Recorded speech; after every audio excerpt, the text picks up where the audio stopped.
What is up, everybody? Your boy E-Man from the Average Joe Sports Talk Podcast coming at you with the Week 4 recap from my fantasy football league, the Midtown Brigade. All right, baby, bringing you that recap from those matchups. And this week, we had a lot more drama and a lot of great storylines. So without further ado, we're going to start this a little different this week. Usually, I start with my matchup, but I'm going to do it. We're not going to start with my matchup this week. We're going to do it in a different order. We're going to save my matchup for last. But without further ado, let's start with Galamat. All right, on Wednesday against Maximus and all those Roman numerals. And let me tell you something, man. Galamat was down by double digits. This is kind of like a back and forth game right here. You know, it was one lead and then another comeback and another go ahead lead. It was pretty crazy. But Galamat was down by double digits against Maximus, and I don't know, man. Out of nowhere, Galamat decides to practically propose a trade.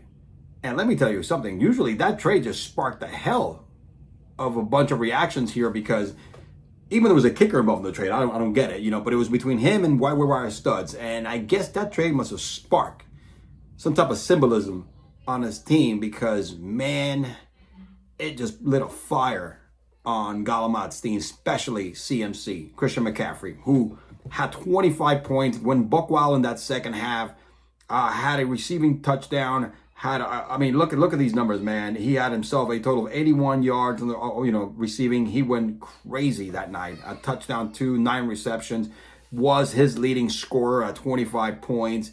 It came down to Monday night, man. It came down to Monday night, and Maximus was down by double digits. And at the end of the day, man, it is what it is. You know, Maximus was able to edge out a 2-point victory, all right, this past Monday because of that San Francisco defense. Yep. Who he picked up, who streamed that defense that week, thanks to New Era dropping it off, man. And he went and picked it up, boom, giving him that edge. Because the game came down on Monday night. He had Kittle and the 49ers D. Kittle disappeared. I know Maximus was shaking in his boots and his asshole was sweating. But anyway, the San Francisco D pulled it off for him, edging out a 2-point victory. The moral of the story is use the waiver wire, boys and girls, because it will bring you a victory, a 1 or 2 victories here. So congrats to Maximus, man. The close game. It was one great game, probably close to the game of the week here. All right. Unfortunately, we cannot say about the team in the other receiving end of that trade. Mr. Waiver Wire studs here, who is 1-3 right now, and he had that great game where Tua went off and everybody went off, and after that he's been back to normality. Got his ass whooped by Rico, 166 is 123-35. It was just unfortunate, he got his ass kicked again. It was no contest. In addition, Rico was the number 1 scoring team in the team. To add insult to injury, Rico was the number 1 scoring in week 4 team in week 4. So I mean, Waiver Wire, regardless, need to understand that he needs to be true to his name and learn from Maximus. If he would have picked a really, really good defense this week, right, he would have actually had a chance to win.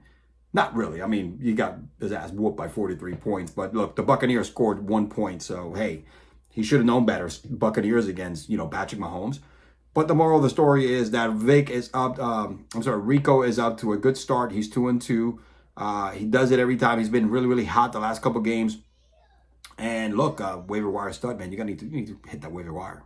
Actually, you need to, man. Maximus won one by going hitting the waiver wire with a good defense. All right, the next game is, we're talking over here about the team with the 2 owners, New Era and Team Vicious. Listen, what a year a differ makes for Team Vicious, man. New Era gets slapped back down to reality after having a 2-game winning streak, and Vicious just slapped them down back to the real world. This game was over by Sunday. He had the lead already by Sunday, and he ended up having this week's. He still had Cooper Kupp to play this week.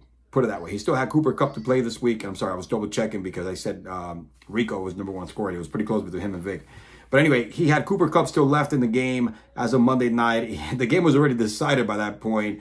Cooper Kupp was just insult to injury. New Era didn't break 100 points. The 2-owner team were doing pretty good. The 2-owner strategy was good, man. They were on a 2-game winning streak. But, that kind of went sideways. But Vic is, again, he's playing really, really good. He has a really good team. He's actually putting players in the right places here. And, Miles Sanders gave him his best game of the year against Cup, who gets all the targets, 14 receptions. Justin Herbert, again, had another solid 340 yards, 2 touchdowns. For the New Era side, Josh Allen was the only story of the game. And, that's it. It's a good sign to see Godwin back and getting 7 receptions, because those are good things to look at and things to come. A.J. Brown didn't have a great game, and unfortunately, Javonte Williams, man, goes out for the season. Big blow for New Era. He's going to have to rethink this. Let's see what kind of gems he finds in the waiver wire. All right, let's see what kind of gems he does find in the waiver wires. Right, studs? All right, next we got Team Brigade, the last remaining undefeated team in the league. He's 4-0. It was kind of a close one against Team Broadway. It looks like Team Broadway kind of like already ran out of fucking chickens and goats to sacrifice, because he has a couple of, he's in a little 2-game slide over here. You know what I'm saying? But Team Brigade is winning, whether it is decisively or not. He's 4-0, and Kyler Murray has been consistent for him. Eckler finally stepped up and had his first big game of the year, who I know Brigade has been waiting for, because, he's had no touchdowns at all. Only had 3 touchdowns in this game. Larry Fournette has been consistent for him. Amari Cooper, who decided to start this week, unlike a couple of weeks ago, wasn't able to do anything with just a couple of points, just not even didn't bring a 2-point barrier. So, but it is what it is, man. We have Team Brigade, last undefeated team, and he is doing work for Team Broadway. Mahomes did his thing, and Pittman just had a really bad game. Robinson, who's been a house of fire, did not show up. Kelsey, that Kelsey stack and Mahomes stack is bringing up points, man. He's going to be competitive. Broadway's going to be competitive with, as long as Mahomes and what's his name and Kelsey are connecting, okay? Next game, all right, we have Team Cruz, baby. Team Cruz and South Florida Spanish Ninja. After a 0-2 start, man, Team Cruz has after Team Cruz is on a 2-game winning streak after an 0-2 start, right? And he dropped the hammer on Ninja pretty much. It was a complete annihilation. The game was over before it began. The game was over on Thursday night, all right, when Team Cruz had Joe Burrow, T. Higgins, all right, Mixon, and the Bengals 4-stack. I mean, the man is going 4-stack week after week, and it was over because 29 from Burrow. Freaking T. Higgins had himself 29 points, 8 points by the Bengals D, Mixon 17. I mean, like 50, 60-something points already on Thursday night. This game was over before it began. Damian Pierce, who was a great find by Gray, he picked him up early, is finally paying off when he drafted him early. Got the goose egg by Schultz, man. Cooper Rush could not deliver for Schultz, and Christian Kirk was over that really ugly game against the Phillies. But look, it was no storyline here, but a complete beatdown. All right, a solid 2-0 start by Ninjas has now dropped 2 in a row, and I think it's time to kind of revisit the game board here. Now, we got to save the best for last.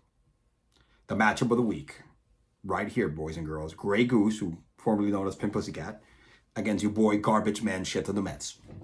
All right, just like the Mets, who got swept by the Braves and lost sole possession, and then actually went down 2 games and lost the division because they got to lose the division the other year. Your boy Grey Goose went down. It was a heavyweight fight, back and forth. I mean, it was close all the way down. It came down to Monday night, boys and girls, okay? I was up by like 18 points. He had Jeff Wilson. We got to go straight to the nitty-gritty, baby. He had Jeff Wilson going in. And let me tell you something. When Jeff Wilson scored that first touchdown in that first drive, he had like 11 points. I said, oh, crap, here we go. He's going to make a comeback. But I invested a lot of money on the witch doctor this week. Not only I send them goats and freaking chickens to make sure Lamar Jackson has his worst performance of the year, which he did at 16.5 points, but also answer my prayers and make sure that Wilson did not score more than 18 points, and I won by 4. But at the end of the day, man, I mean, look, he has a solid team. Jefferson, it was funny because I had Chase, who only dropped 12 points. It was very disappointing here. I even said on Thursday night when Chase went up that if Chase doesn't break 20, I'm putting him on the block and I'm taking the best offers. I still mean that. Then he has Jefferson go on Sunday in the UK, all right, and goes for 32 points. We knew Jefferson was not going to have 2 bad games in a row. At this point, I'm like, oh, crap, I'm down by like 27 points, man, by 20 points. This is going to be ugly. And, it was close from there. Breece Hall had a great game, 15.8 points. Pollard, who's supposed to be having a great grade. I almost blew this by sitting CEH, Clyde Edwards-Helaire, who had a monster game of 22, but the game script was better for Pollard, and I set him down. But Adams came up big. Everett and Williams both have double digits, so it was consistency on my end and a well-balanced attack. And, I got lucky that the Broncos D, took a dump. And the fact that Njoku, he played a double tight end role here, and that kind of backfired a little bit on him. So, again, I got lucky that Lamar did not show up, okay? And the rest of his players were pretty even, in the sense. Wilson had his best game of the year, and even though he threw touchdowns to Sutton, who he had, I still was able to pull the matchup off, man. Your boy's back, maybe. Your boy's back after 2 games. After losing 2 games, I'm back 2-2. I'm here to compete, you know what I'm saying? So this was your Week 4 recap. Let's take a look. All right, let's take a look at the standings. I just want to point something out real quick here. The Uptown division, everybody is 2-2.